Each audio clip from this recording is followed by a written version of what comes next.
Good morning, Sister Wachira. Thank you for accepting the interview with us. Thank you, Patricia.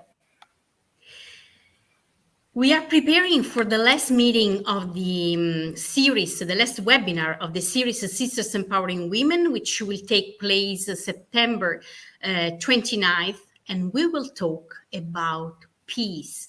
And this is why we invited Sister Wachira as one of the speakers, but also to have this interview to go more in depth of the role of women, religious sisters, for peace and nonviolent process. Before asking some questions to Sister Teresia, I will call you like that, I want just to introduce her briefly. She comes from Kenya, where she's now in this moment. She's a member of the Blessed Virgin Mary Institute, better known as Loreto Sisters, and she's current co-president of Pax Christi International. She's also currently a senior lecturer and program leader in peace and conflict studies at St. Paul's University in Nairobi. She has been working in the field of justice and peace, integrity of creation for many years. And she's also studying the specific of nonviolence and peace studies in the gender frame. So, Sister, which is, in your opinion, from your experience, the reality of peace? What do we mean when we say a community is in peace, or a reality lives a situation of peace? Thank you, Patricia. First of all, I would like to say I appreciate this moment. Now, when we talk about peace, we kind of tend to generalize it as the opposite of conflict or the opposite of war. But actually, the reality is that peace is not the opposite of war or of conflict. Peace is wider than that. Normally, we talk about negative peace and then positive peace. In the negative peace, we are thinking about situations where we don't have the overt or the direct violence. However, in the positive peace, we look at not only the violence, but we also look at the structures and the culture. So when we talk about peace, we have to consider not only what we are seeing as violence, but in the structures, what structures create violence or create conflict? What cultures create violence or create conflict? So we cannot only deal with what we are seeing, for example, people dying, people killing each other, people maiming each other, people engaging in destruction of property.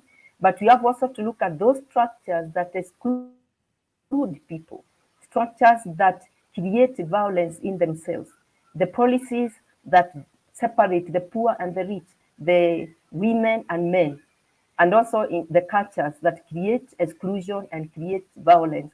So when we talk about peace, we have to look at it from that angle. And therefore, for peace to take place, we have to be inclusive. We have to look at the structures. We have to look at the culture. We have to also look at the environment. So it is integral. So we can't just look at just the overt or the direct violence. So peace is wider than just being opposite of violence. Thank you very much for this clarification. And I guess that part of this work to build peace is to name the structures of the elements of the structures, the elements of culture who feed war and conflict. So may I ask you, how do you implement that? How do you do that concretely with the communities and with the reality to make this transformational process? Yes, normally the first point is that I'm an IBVM sister, a Loreto sister. So the first thing I have to model that. In my charism, I follow our founders' vision of who we are as women. So for me, I have to start with myself. Peace begins with me. I have to look at myself. What structures do I have that create peace? So I have to look into myself as a Loreto sister, and then as a congregation, we have to move in that way. So we cannot model, or I cannot model what I am not working towards.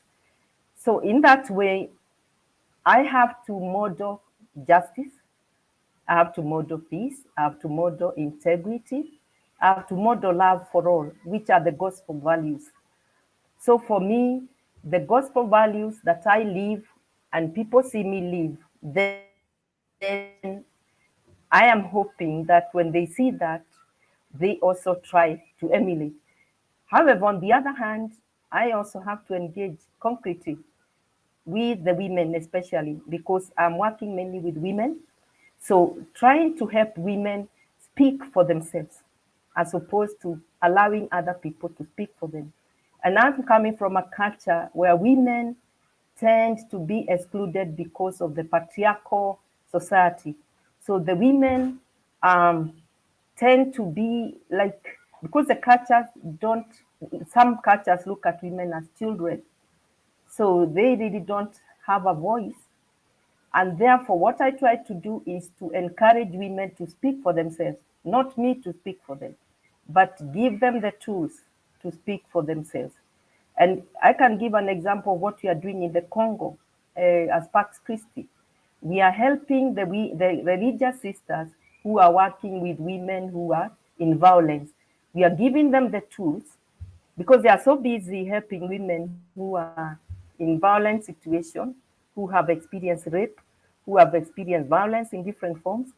However, they need themselves to also be healed because as they listen to these women who are in conflict situation, somehow they embrace that. And therefore, we give them those tools to also heal themselves so they become like the wounded healer. They as they listen, they also can empower themselves. So we give them those tools. Here in Kenya, I'm engaged in, I'm on a board of one of our projects, which works towards eliminating a cultural practice called female genital mutilation, where women are circumcised, but in medical terms is mutilation, because the cultures believe that when a woman is cut, what we call cut in quotes, that is when she goes through this, it's an initiation practice that then she'll be less active sexually. So in that way, it's kind of harming the woman, but also excluding her in the participation of life. You know, her sexual life, she's not able to participate fully. And also it has other implications, medical implications. Sometimes some of them suffer fistula, which makes them kind of withdraw from society because of its effects. So in that way, we try to talk to girls in the schools, and we try to help them understand the implication, the medical implication, the social implication, and therefore some children then are able to say no to it, but those who are not able, we are able to protect them and also get medical care for them. So in that way, we are kind of addressing a cultural practice that is harmful to women, that excludes women. And there are many others. I'm in the university as well. I engage in the classroom, I engage students in research that brings out the positive about women, what women are doing to change the world, what women are doing to care for the environment, what women are doing to change the society. Right now, I'm doing a research on looking at indigenous practices that women are using to bring peace and to discourage war. So in that way, I'm engaged in different activities but mainly is to help women have the voice. And when they go to the table, not to be an agenda item, like people are speaking about them, but they speak about their issues themselves. And I'm very strong also on getting the men on board to support women. And if there's a man who supports women, I'll support that. Because women cannot walk alone. They have to be in collaboration with their counterpart men. So at the table, I expect them to have equal space. And because what I've noticed is that sometimes women tend to think they have to speak with the voice of men. And I usually tell the women, no, your voice is different, and we need to hear that different voice. When you come to the table, we need to hear that different voice of the woman, not necessarily you speaking using the male voice in that way. Yeah. Thank you, sister, for really highlighting the importance of the voice of women. Your ministry is really beautiful and inspiring. At the same time, you are, always so very often in touch with wounded people. And, so it's really your mission. It's a mission of healing, yourself and others. Yes. Just a last question, because what you said in your reflection, actually, it's really connected with the title of our series, which is Sisters Empowering Women.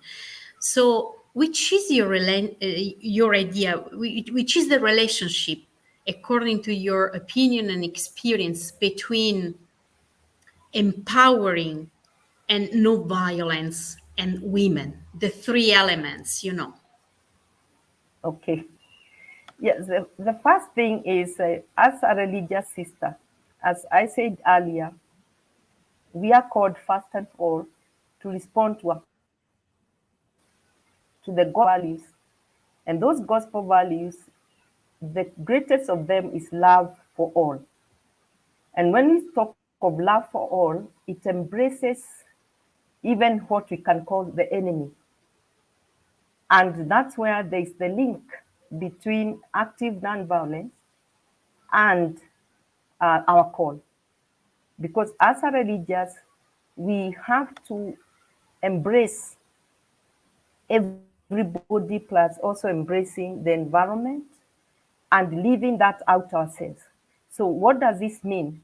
It means that we have to be at the forefront in championing the call to justice, the call to peace, the call to integrity, the call to, kind of saying no to all those isms, as I call them. Machism, we have racism, we have exclusivism. So all these isms, we as religious women have to champion. What does that mean then? It means getting out of our comfort zone. We have to be seen as the people who are at the forefront, advocating, living. So the example of Fratelli Tutti, the Pope's encyclical, the calls, and even the Dato Si, where he's asking us to kind of look at our way of life, begin to ask questions about our way of living and how this way affects the environment, how our way of life affects others, how we live out the Good Samaritan. So I see that link, that active nonviolence has to do kind of that the emptying that we see in Christ. And so for me, those two encyclicals actually highlight that new way. And therefore, active nonviolence, I see it as being at the center of the church's teaching, being at the center of our way of life and our way of being. So it's really what I would call a shift, a paradigm shift, changing the way we look at the world. because there is a tendency of all of us, religious included, of maybe more talk and less action. So this is a time that I see we are being asked to put those values into practice. We know them. We have lived them. We have had them. Like I've had them when I was a child about living community, loving your neighbor, taking care of the environment. But this is the time to put that into practice. So I see a great link between the call to conversion and the call to active nonviolence. So it's like the church is being told, here is the way, follow it. And I think for me, the Pope, we are lucky to have a Pope that actually is guiding us in that. So for me, it's what I would call a Kairos moment. Thank you very much, Sister Teresia. I would listen to you for hours, really, because your reflection is profound and the same time is very engaged in the social transformation. I really can perceive that you are not just speaking about, but you are living and experiencing what you are sharing with us. So thank you very much, and we are very lucky to have you next Wednesday to talk about your experience to build peace in your reality with us. So thank you very Yes. much. You're And we wish welcome, you the Patricia. best for your mission. Thank you. Thank you, Patricia. And I really value this opportunity. I know if we had the whole time, we could speak more. Yeah, I'm very, very grateful. Thank you. Thank you.